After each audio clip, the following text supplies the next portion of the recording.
চুলায় একটা পাতিলা বসিয়ে দিলাম কচুরলতি রান্না করার জন্য। এখন তেল দিয়ে দিব।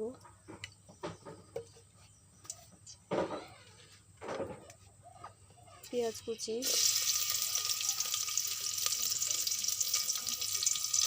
রসুন বাটা,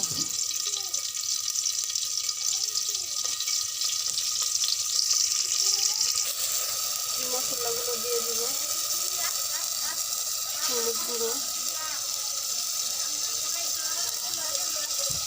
গোড়ামরিচ, শুটকির তরকারিতে একটু ঝাল ভালো লাগে, তাই জন্য একটু ঝাল দিয়ে দিব।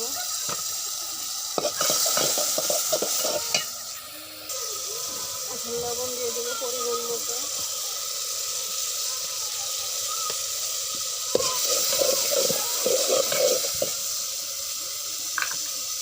মশলাটা কষিয়ে নিতে হবে। এখন আর একটু রসুন বাটা দিয়ে দিব।